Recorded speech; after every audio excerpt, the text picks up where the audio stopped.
The following podcast is an exclusive presentation of Project Entertainment Network. Thank you for coming to the Project Entertainment Network store. Please place your order. A good choice. A t-shirt for the horror show with Brian Keane. A Manta Method coffee mug. There's more. A Necrocast on hoodie. That's sharp. But why on earth would you want Bizong leggings? Wait. Are you Mr. Frank? The Project Entertainment Network store, stacked with goodies from all your favorite podcasts. T-shirts, hoodies, mugs and more. www.projectentertainmentnetwork.com. There shall come a podcast. A podcast like no other. Defenders Dialogue with Brian Keane and Christopher Golden. Marvel Comics' original superhero non-team convenes once again. The Incredible Hulk, the Savage Submariner, the Master of the Mystic Arts, Doctor Strange, and a dynamic supporting cast of Marvel superheroes battle against evil as the Defenders. Without further ado, true believers, here's your hosts, Brian Keane and Christopher Golden. Excelsior! And welcome back once again, true believers, to Defenders Dialogue. I'm Brian Keane. And I am Christopher Golden, and Brian, Excelsior, my friend, and Excelsior to the three people who listen to this podcast. Excelsior indeed. Folks, we are, of course, midway through covering the champions. Before we get to that, though, I know Chris has something he wants to talk about. And before we get to that, we want to remind you about three people that we're trying to help on GoFundMe right now. The first is, of course, author James A. Moore. Now, if you don't read prose, if you don't read novels, that's okay. You probably read comic books if you're listening to the show. Jim, in addition to being, an award-winning, best-selling novelist, he also has written comics. He's perhaps best known for his work on several Clive Barker properties. Yeah, he started his career on Marvel's version or Epic Comics version of Hellraiser. That's right. And comics people tend to be gamers as well. And Jim wrote a ton of material in the White Wolf Games universe early in his career. Just tons of the handbooks and all of that stuff. So. That's right. We also want to remind you once again about Bill Wall. Now, Bill is not a writer. He's not an artist. He is, however, a comic book retailer. Bill listens to Defenders Dialogue every week. He's run the Comics Connection chain of retail stores in central Pennsylvania for the last 31 years. He has no insurance, and he's battling complete renal failure right now. And, of course, the third person we want to talk about is Dave Thomas. If you listen to my sister podcast, The Horror Show with Brian Keane, then you know him as our engineer there. He's also been a guest host on Chris's Three Guys with Beards several times. He's never made an appearance here on Defenders Dialogue, but we know that he listens to the show as well. All three of them need your help. You can read in depth about the reasons why and what they're battling at GoFundMe. Just go to GoFundMe.com and in the search bar type in James A. Moore or Dave Thomas or Bill Wall, W-A-H-L. Exactly. Brian, again, I know we got a little political last week, and we try not to do that on this show. We try to keep it simple and nostalgic and sweet and all of that. And I think that that's important that we try to do that. But since we're on this topic, let's just take 1 second and talk about how ridiculous this is. That in this country that has so much actual wealth that, Bill Wall has no insurance. Dave Thomas has, let's say, subpar insurance. Right. Jim Moore has excellent insurance because he is a Starbucks barista in addition to being a legendary and award-winning fantasy and horror author. But even with that excellent insurance, his cancer has sidelined him, and he's losing. The bills are big, and he's losing tons of work, and would literally be on the street by the end of the year if not for GoFundMe. And so we talk about GoFundMe, and everybody's sort of solving our problems, and people get upset and start screaming about socialism. But Social Security and Medicare are socialism. GoFundMe, exactly. when you're solving everybody's healthcare problems by creating a GoFundMe, that's socialism. And so the idea that all of these other countries, there's so many other civilized countries that have healthcare for all, Medicare for all, whatever the hell you want to call it, nationalized healthcare.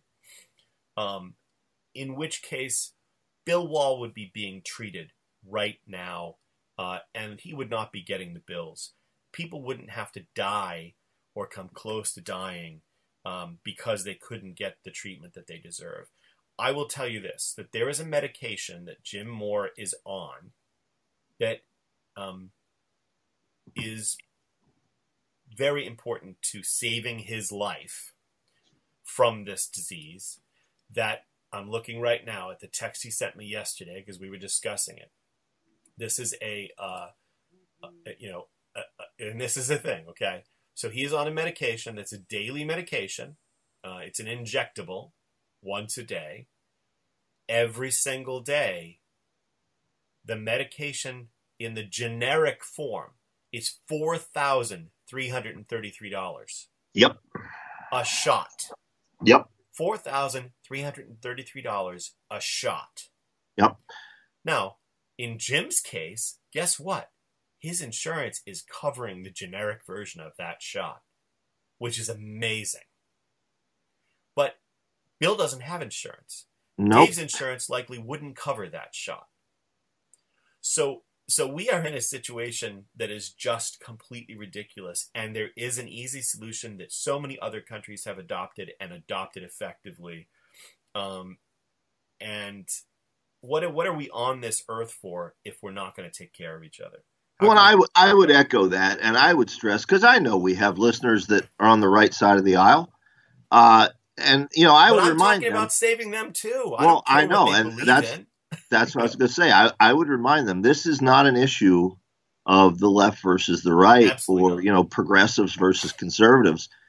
Healthcare is something everybody needs. I think back to last year. I almost died. I had Stephen King's Haven Foundation reach out. Keith Giffen, who we know from his work on the Defenders, we've talked about him endless times on this show, reached out to help. It turned out I didn't need to accept help from either of them because this community came through on a GoFundMe, and there were people contributing to that who would identify as progressive, people contributing who would identify as conservative, and people in the middle like myself. We can come together for something like that, then surely our elected officials on both sides can come together in the same way and figure out something that works. Exactly. Exactly. I mean, and again, there's Jim has good insurance, but he and his wife have one car and its transmission is going. And it's an older vehicle. So at some point, they're going to need some kind of transportation, and just we're not, it doesn't matter, as you just said, it doesn't matter where you stand politically on other issues, but this is something that everyone needs. Exactly. Anyway, so I didn't mean to get off on that, but where you were talking about these three friends of ours who are in need, and I want to go back to nostalgic times when we were kids, and the only thing we had to worry about was the Cold War with Russia. Right. Oh wait, yeah, that's the champions. Well, and again, we'll talk about this too. I wrote an essay for a book edited by my friend Lisa Mignona. And the book was called Last Night a Superhero Saved My Life. And it was about, and again, you and I are exactly the same age. We've talked about this. I didn't grow up with a responsible father around who was going to be giving me the example that I needed. And I got those examples from Marvel Comics. Right. So the things that I believe in, I learned those things from these comics that we're discussing right now. So that's the connection. That's right. Well, speaking of which, what are we starting with today, Chris? We're starting with Champions number 7, which is written by Tony Isabella And by the way, folks, this book does settle into a creative, a more steady creative rhythm after this. Written by Tony Isabella, the art is by legendary George Tuska, inks by Vince Colletta. And I also want to say, interestingly, for those of you who are following along, I am using, and I know Brian is also using, the Marvel Masterworks collection of the Champions, which does include, in addition to the Champions 1 through 17, it includes an Iron Man annual, issues of the Avengers and Supervillain Team Up and Spectacular Spider-Man, and finishes up with a Hulk annual. And we're going to include all of that in this review because that is the full story of the Champions. I suspect that those issues are also included. There were 2 volumes of classic Champions that were reprinted in color by Marvel, so you could find them that way. I'm sure you could find them other ways as well. But we'll keep you up to date, folks, on what issues are coming up the following week. So, right. Yeah, there you go. So we open in the Champions' temporary headquarters, which is a very plush and swank suite in a 23-story top-dollar Los Angeles office building. Yeah, I mean, it's an interesting moment, actually, because basically a flying bomb has smashed through the window, and Hercules and the Iceman are trying to stop it. They're trying to, first, they don't know where it came from. It just suddenly smashed through the window. Right. And it's Hercules, Iceman, and Richard Fenster, who you'll remember, Angel hired last issue to be the Champions sort of manager, right? Yeah, exactly. And manager of Champions Inc., he was the dean at the college that had hired Black Widow and Hercules and was fired for the trouble that they brought to the university. And so Angel hired him instead. So basically they're having some trouble with this thing, but eventually Iceman makes an ice tube that aims it straight at Hercules' considerable abdomen. And it explodes upon contact with Hercules. But he's Hercules, so he's fine. Black Widow and Ivan come running into the room. They heard the commotion. And I'll use that moment to say, Brian, that this and then following 3 issues are a story that is largely about, there's a lot of cool stuff in here, but the story is largely about the Black Widow and Ivan. And actually, Ivan, I think in these 4 issues, Ivan surpasses Jack Norris as the most important supporting character in a team book at this time. I would agree with that. I also think it's worth pointing out, D23 is just wrapping up. They released the official movie poster for the Black Widow movie, which, first of all, for longtime listeners, we're going to see David Harbour of Stranger Things as the Red Guardian. I know, I'm excited. Yeah, now, longtime listeners are saying, wait a minute, Red Guardian was, a woman in the Defenders, yes. But later on, or actually before her, there was a male Red Guardian, and after her, there was a male Red Guardian. So I guess that's the incarnation David Harbour will be playing. I suspect, judging on the chatter coming out of D23, that Ivan may in fact play a role as well. Really? And possibly somebody who we see at the end of this page. After they've taken care of the bomb, Black Widow and Ivan and Iceman and Hercules are talking, and we find out somebody is spying on them.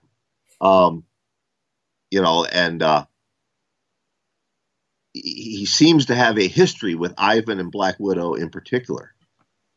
Yes, and we don't reveal, we just know, and we believe he has sinister intentions at this point. Exactly. Yeah. Exactly. But we then go to a hospital where Rampage, you'll remember him from last issue. He's recuperating in the hospital. And Emerson Bale, Angel's lawyer, is there trying to help him out. And Clark, who is Rampage, is having none of it. He wants nothing to do with the lawyer.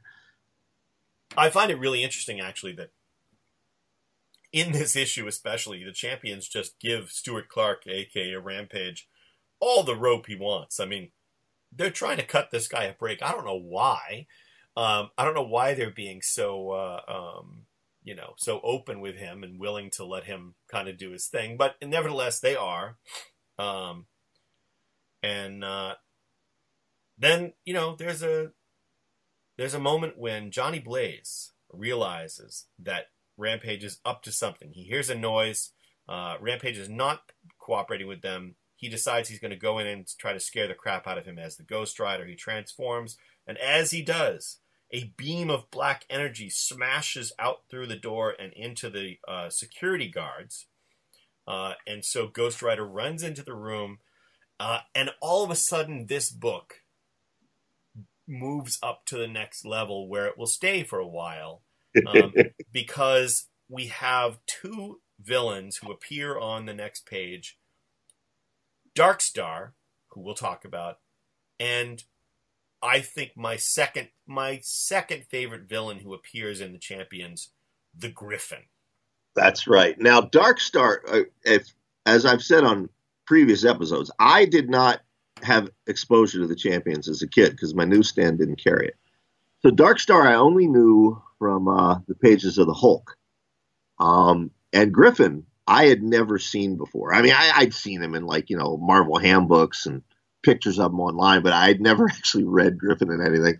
And I love this scene. Darkstar is helping Clark escape the hospital, helping Rampage escape.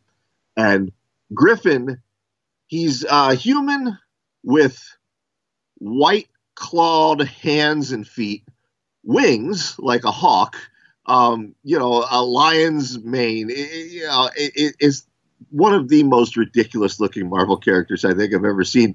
And Ghost Rider, by the way, we should say he has a tail that has like spikes on it, or whatever. And yes, you may say he's ridiculous looking, but I love this character. What I love is Ghost Rider thinks, from what I remember reading of the Griffin, he's a homicidal maniac. Really, Johnny? From what you remember reading? Yes. Maybe just open your eyes and take a look. He apparently read Amazing Adventures number 15 or Marvel Team Up number 38, which editor Marv Wolfman notes as places the Griffin has previously appeared. So that's apparently where Ghost Rider's been reading. But importantly, Brian, the Griffin is a homicidal maniac, and that's why I like him, because he's that character people are trying to reason with, and he's like, but why can't I slaughter these people and drag their entrails out? Right, and what we see here is he beats Ghost Rider, and he's just about to kill him, and Darkstar stops him, and they escape with Rampage, but then Angel attacks them, rescues Rampage from them in midair, right. And lands him on the hospital roof. Because Angel believes that Rampage is being abducted, not that Griffin and Darkstar have basically broken him out. Right. And what we come to find out is Angel has made a grave error because Darkstar smuggled one of Rampage's exogloves into the hospital. So now he's got Rampage's power again. And, he takes a swing at Angel. Yeah, I mean, Angel then basically uses his wings to knock down Rampage, but Darkstar comes, she attacks, she has energy bent. So basically Darkstar, we should tell for people who are unfamiliar, Darkstar is Russian. She flies. We'll find out later that, and we'll just say this now, we'll find out later that she was trained by the same people who trained the Black Widow. And she has this dark energy, so that she can shoot it in concussive bolts, but she can also create bands out of it that will squeeze the life out of Angel. It reminds me of the Rings of Ragador or whatever. Doctor Strange is the Crimson Bands of Cyttorak. Yep. Whatever, however we say it. What I find strange here, and again, I've never read the Champions. So Darkstar, she stopped Griffin from killing Ghost Rider. She makes this public spoken display of, the Angel is finished. But she's privately thinking to herself that the bands will loosen automatically when they leave. Whoever their boss is, Yuri, his plan calls for all of the Champions, except for Black Widow and Ivan, to die at the same time. But for some reason, she's letting them live. Right. She's letting them live at the moment because Yuri's plan calls for them all to die together. And we don't know what that plan is, but we will find out.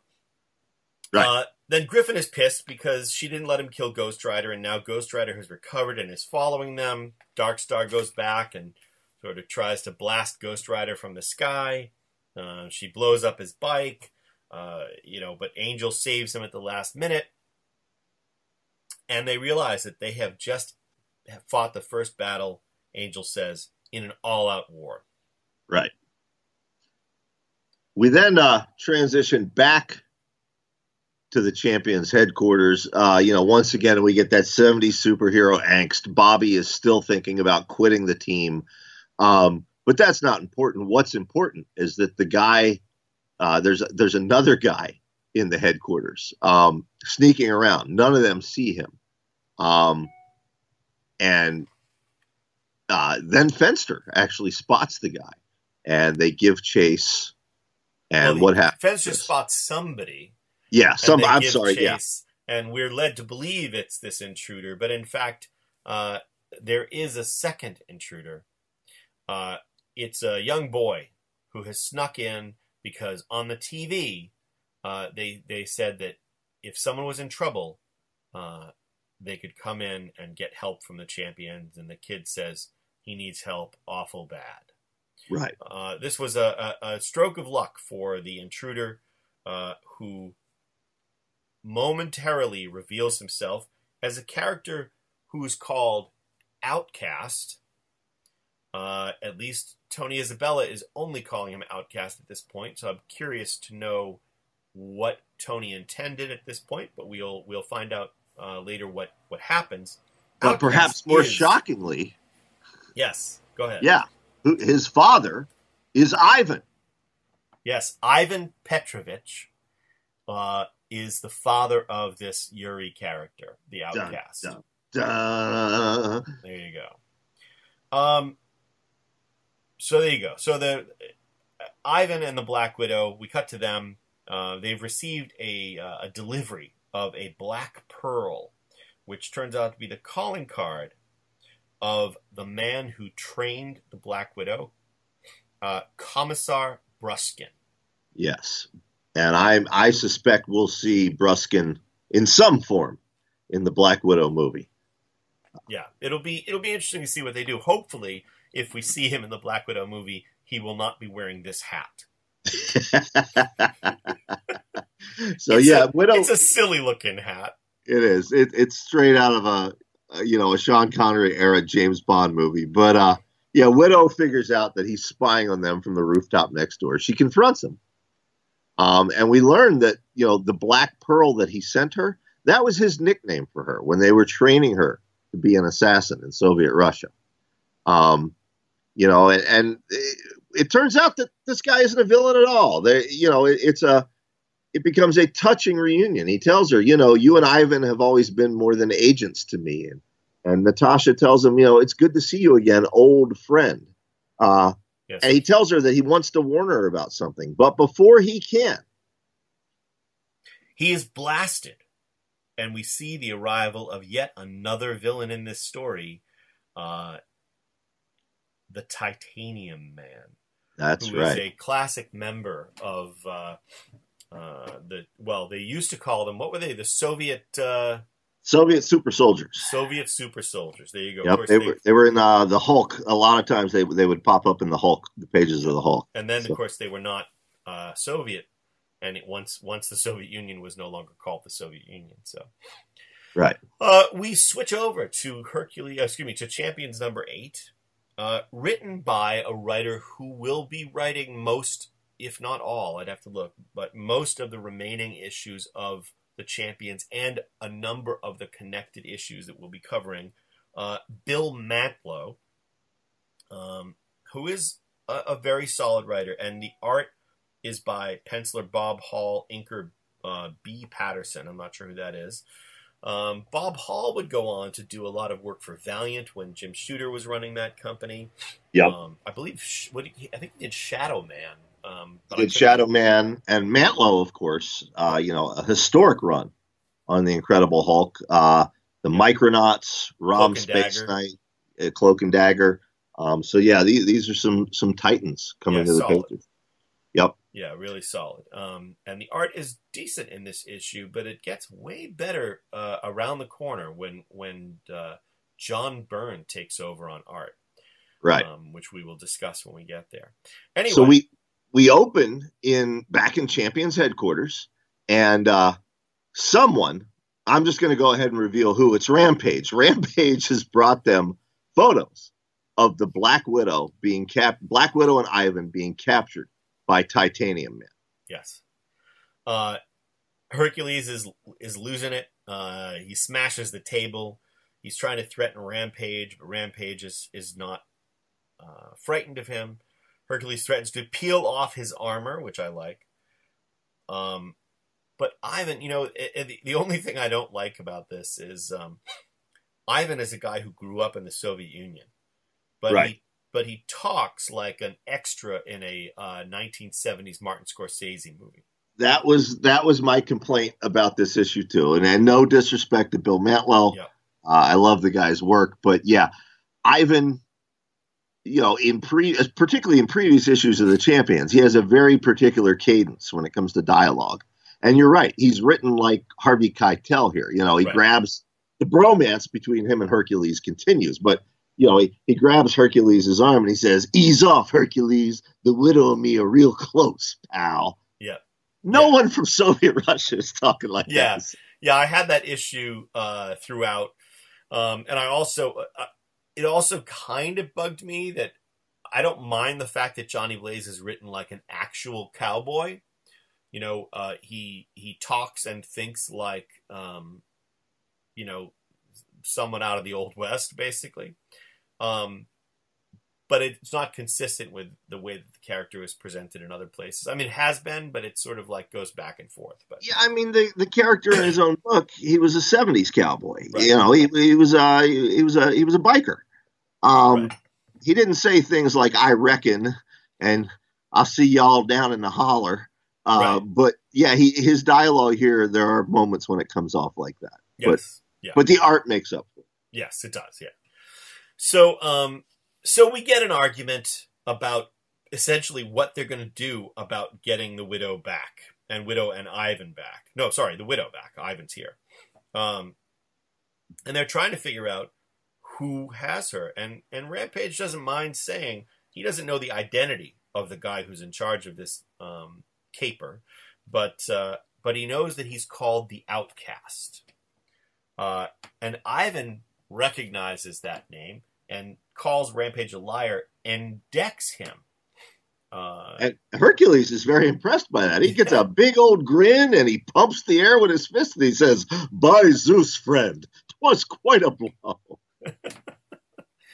I think whenever we get those statements from Hercules, you should read them out, and Tommy Clark should isolate them and just use them at the beginning of the show. We'll do a best of with my Hulk, my Hellcat, and my Hercules. Yeah, the Hellcat one. I'm having flashbacks.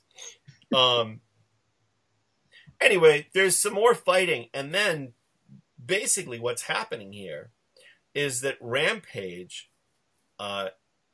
he thinks that he's about to do something that is going to basically save him, or actually what he thinks he's about to do, he taps a thing on his chest, on his costume, and he thinks he's about to create a way for the Outcast, his employer, to communicate with the Champions. So the Outcast can have his big villainous, mwahaha speech about how he's going to kill the widow if they don't do what he says or whatever. At least that's what Rampage thinks is going to happen. But what does happen, Brian?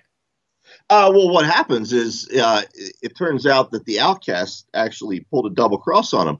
Rampage activates the button on his chest and he blows up. He is, in effect, a suicide bomber. He just unknowingly was a suicide bomber. Yeah. He blows up.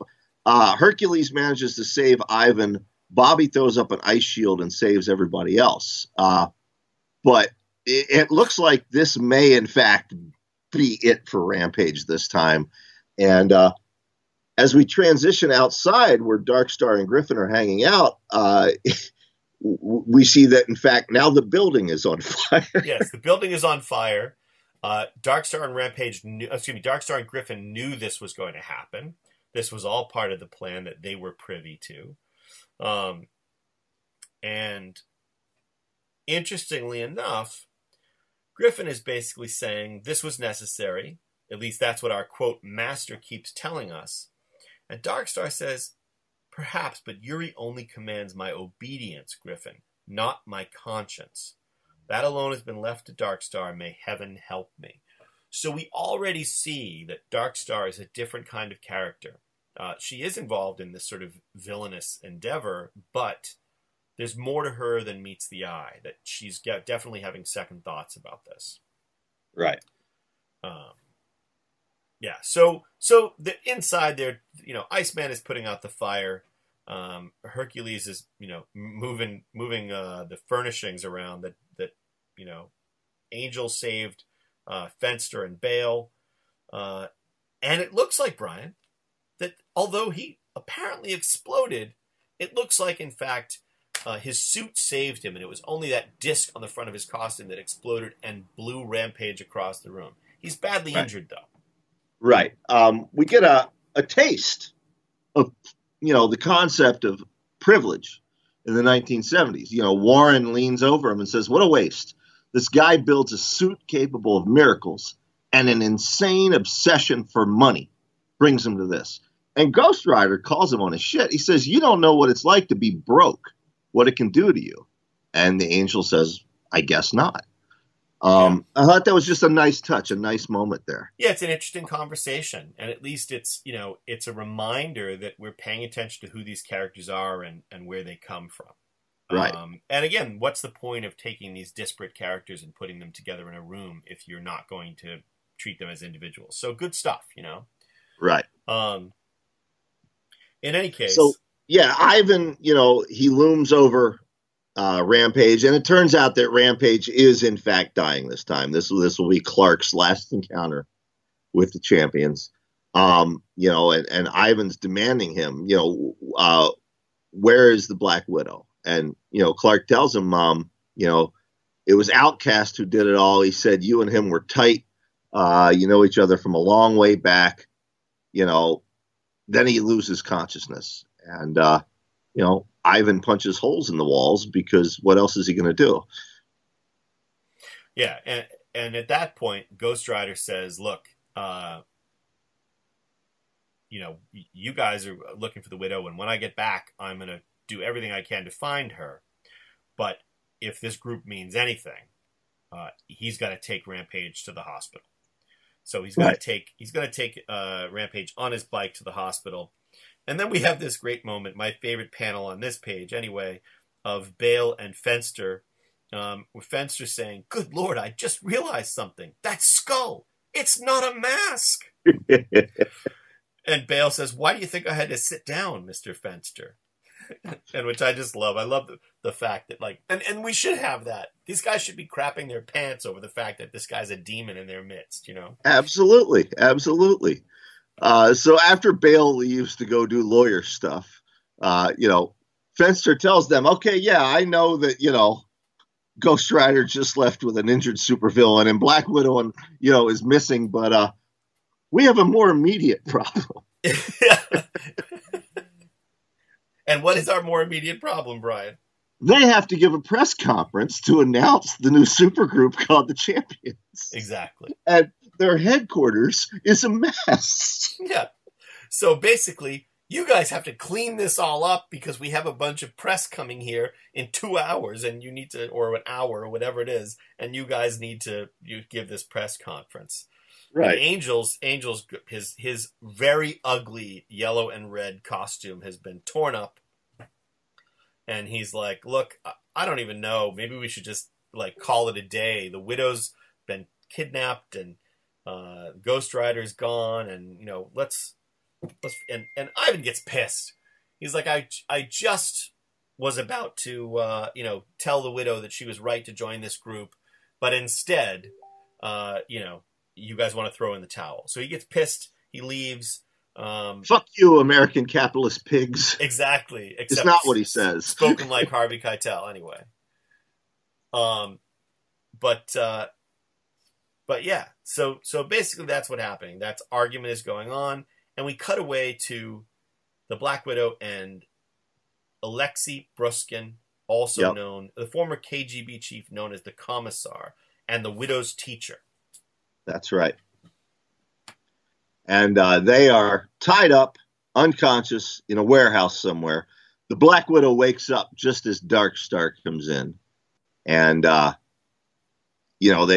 they talk. We basically get a page here of reintroducing the villains, Titanium Man and Griffin, the homicidal maniac.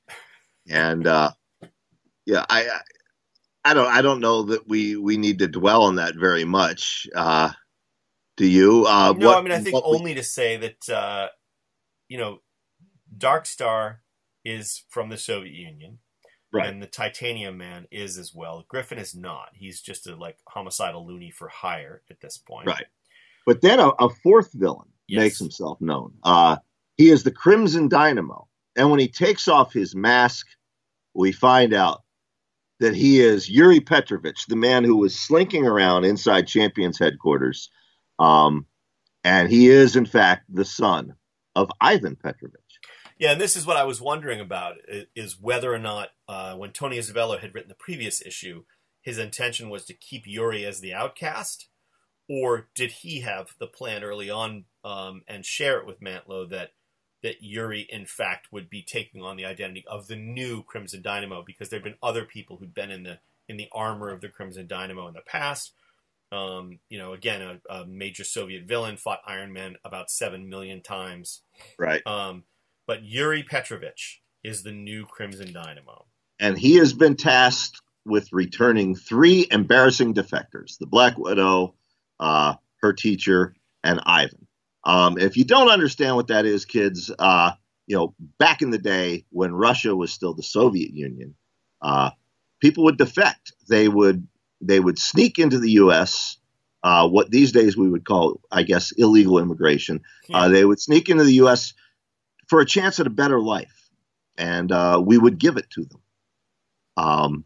But the Soviet Union didn't like that. They would often try to get the defectors back. Exactly. Very different than how things are done in 2019, Chris. Yes, exactly. Well, we did that in the time because every time we had a prominent defector, it was like a big middle finger to the Soviet Union. But it's true. But in any case, Ivan has been in the lab and has tinkered with some kind of fancy gun. No, it's not a gun. I'm sorry. It's a way to track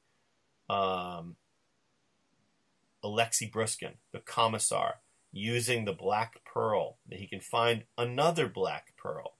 So he has the one given to the Widow, but he knows that this is the trademark, the calling card, if you will, of Alexei Bruskin. Right. And so Iceman and Ivan are off on an ice sled, tracking the Widow and Bruskin. Right. And meanwhile, across town, Ghost Rider is jumping his motorcycle over the gridlock, rush hour gridlock, as he says, trying to out-evil Knievel, which made me smile nostalgically. But, what I find interesting, Clark's heart stopped beating about 10 minutes ago, but he's still trying to get him out. Yeah, 10 minutes ago. Let me take a pause here. Let me take a pause for an advertisement from yesteryear. Not really an advertisement, people. Don't tune out. But the mention of Evel Knievel, Brian, one of the greatest toys ever as a kid was that Evel Knievel on his stunt bike. It was an Evel Knievel action figure on his stunt bike, and you could sort of pop it into this thing where you'd wind it up and then and let it go, and it would zoom across the floor, and it would do wheelies, and it would flip over and whatever. And I actually bought that same thing. Was available when my boys were younger. I found it. And I was like, oh my God, they have to own this. And they played with it for 2 seconds, and that was it. I played with that thing as a kid forever. I had one as well. I used to, it and my G.I. Joe with Kung Fu grip and my $6 Million Man action figure used to team up quite a bit. Excellent. I would have watched that TV series. You know, Evel Knievel, a quick aside, if we're doing asides, he's responsible for the majority of my accidents as a kid. Every scar I have from childhood. Every stupid thing you ever did as a kid. You know, I had a BMX Mongoose bike, and summers, every day I would play Evel Knievel. You know, and I was pretty good at it. You know, I could jump downstairs on my bike. I could jump walls on my bike. I jumped my parents' car. Or no, excuse me. I did not make the jump with the car. I wrecked when I tried to jump their car. But I did jump my dad's tractor successfully. Now, did your dad call you a dumbass? Because it sounds like... Oh, he called me a dumbass all the time. My father was Red Foreman. We've talked about it. But yeah, the worst was we had a cemetery next door, and they had this massive dirt pile, dirt that, you know, they would dig up excavating graves. It was leftover dirt. And this thing probably rose up a good 20 feet. And, you know, there's this oak tree growing up alongside of it. And, you know, the top of the dirt pile is even with about the top of that big old oak tree. And to impress a girl, when I was about 12, I decided I would ride my bike off the dirt pile and jump the tree. And I ended up in the tree. Bike was in the tree. I was hurt pretty bad. The girl and my little sister ran to get my father. He came. He looked up at the tree. He looked up at me, and he said, "You got yourself up there. You can get yourself down." And that was it. He turned around and went back to the house. Well, listen, I have to say, I'm not sure I disagree with him. Yeah, but Evel Knievel, ladies and gentlemen, look him up. The bane of all like young boys in the 70s. Evel Knievel, again, we're talking about it as if people know. Some of the people listening to this thing may not realize Evel Knievel was an actual guy. He wasn't a fictional character like the $6 million man or G.I. Joe. He was an actual guy. Johnny Blaze as a character, hugely inspired by the existence of Evel Knievel. Stunt rider. So when Chris and I were kids, you know, our heroes, we had real life heroes. We had the astronauts, but we were never going to be astronauts. No. But Evel Knievel was this guy who would jump over things on his motorcycle. Including the Grand Canyon. Yeah, he tried to jump the Grand Canyon. That's something we can do, Chris. We'll never make it to the moon, but we can jump things. But we can ride a motorcycle to our deaths in the Grand Canyon. Yeah, well, I also should point out that when I was riding my my banana chopper, which was one of the bikes that I inherited from my elder siblings, I was Moon Knight usually, but there were times when I was Evel Knievel. I was Evel Knievel, but there were times when I was Han Solo making the Kessel Run. And speaking of that, and again, we're getting this, dude. All the announcements out of D23.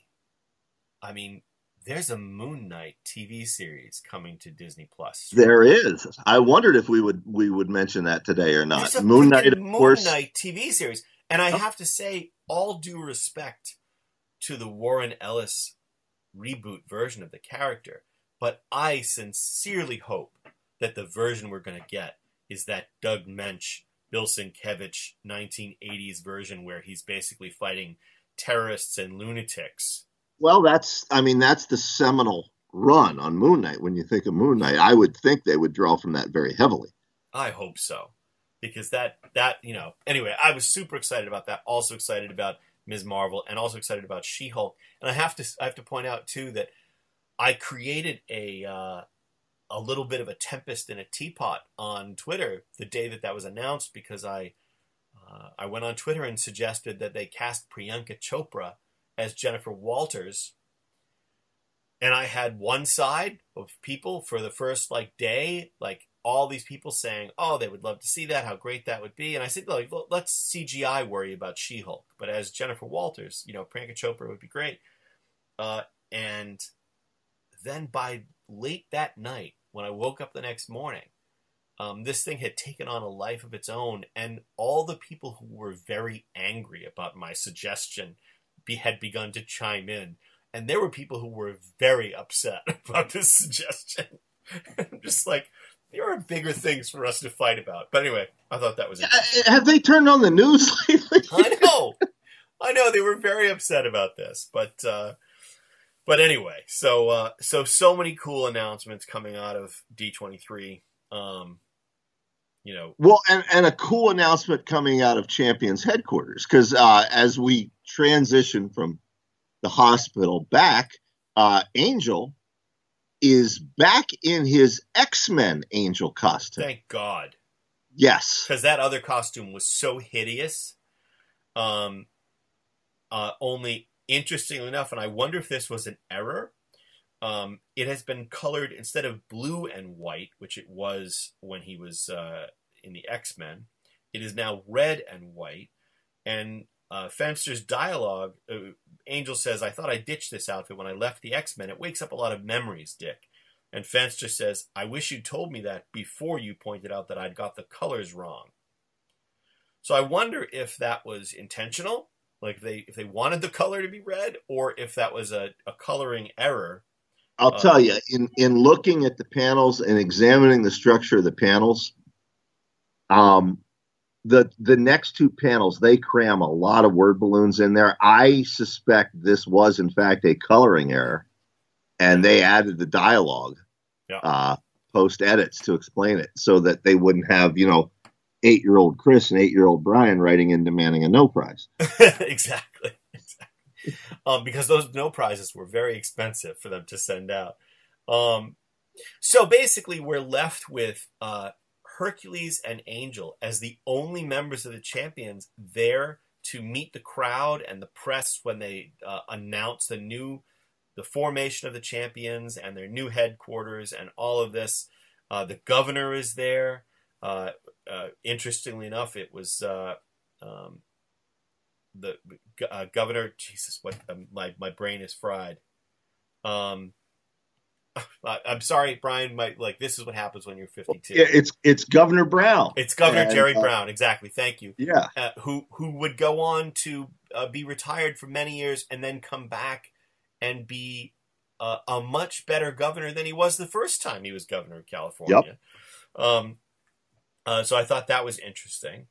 And so Warren Worthington, as Angel, is making a speech about the Champions. But it does not go as planned, Brian, because in the absence of Ghost Rider, Black Widow, and the Iceman, what happens? The party gets crashed at the hands of the Crimson Dynamo, the Titanium Man, and the Griffin. They are there to kill Hercules and Angel. And would you please read for us the the proclamation that the Titanium Man makes on this final page? Death to the dogs of the West. Wait, no, I got to do it in a Russian voice. Death to the dogs of the West. And then Hercules says, "Then come ye on, villains, for ye face the Prince of Power." And Warren very wisely asks, is this the end of the Champions? You'll find out on next week's episode. Exactly. Next week we will cover at least issues 9 and 10 of the Champions, and we will get the rest of this story, which is actually, it's actually pretty good, pretty fun. Yeah. Really enjoying myself. The next issue is also drawn by, the rest of this is also by Matt Lowe and Bob Hall, which I think is good. And then it starts to get more interesting, and I can't wait, I must confess. And maybe we'll actually cover it. Maybe we'll do 9, 10, and 11 in our next episode because we won't be talking about Medicare. And if we do 9, 10, and 11 in our next episode, Brian, we will finally get to the debut in these pages of Black Goliath. That's right. That's right. I cannot wait for that.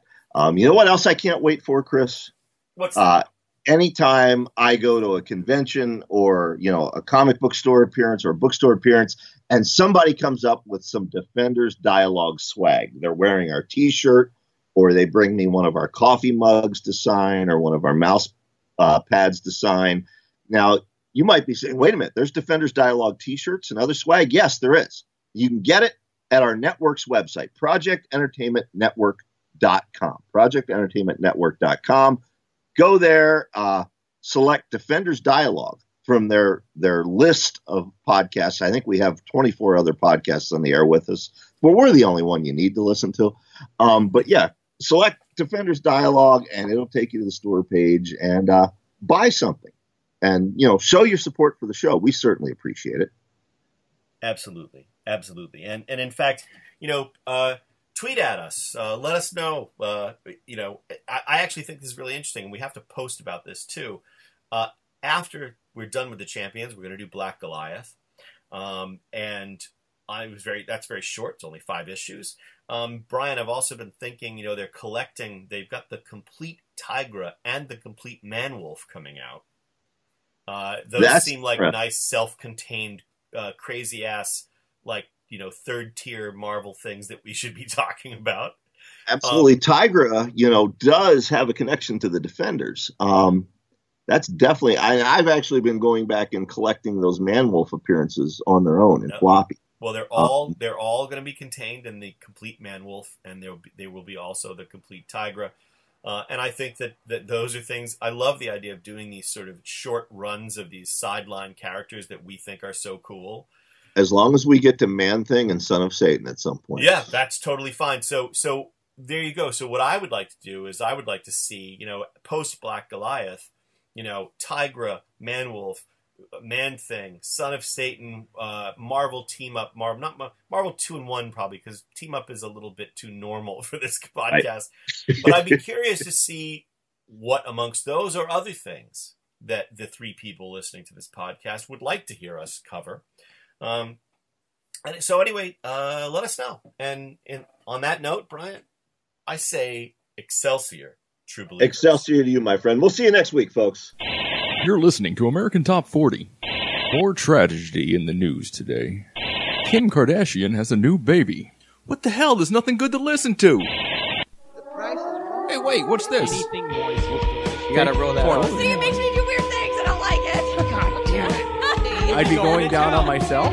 Shit. Hey guys, it's Bill, Mick, Maya, and Junior from the Unsupervised Podcast. Check us out every Thursday on the Project Entertainment Network. Take a break from the stress of the world and come have a laugh with or at us. Bill. My Favorite Story, a podcast author anthology featuring short fiction from the hosts of the Project Entertainment Network shows. 3 guys with beards: Jim Moore, Jonathan Maybar, and Chris Golden. Tom Clark from Necrocast Ig-On. Brian Keane of The Horror Show. Chuck Buda. And Armand Rosamilia of The Mando Method. Mary San Giovanni of Cosmic Shenanigans. Jay Wilburn from Matters of Faith. John Urbancic of Ink Stains. Biz Ung's Mr. Frank. Available on Kindle and in paperback and through the Project Entertainment Network store. www.projectentertainmentnetwork.com. This has been an exclusive presentation of the Project Entertainment Network.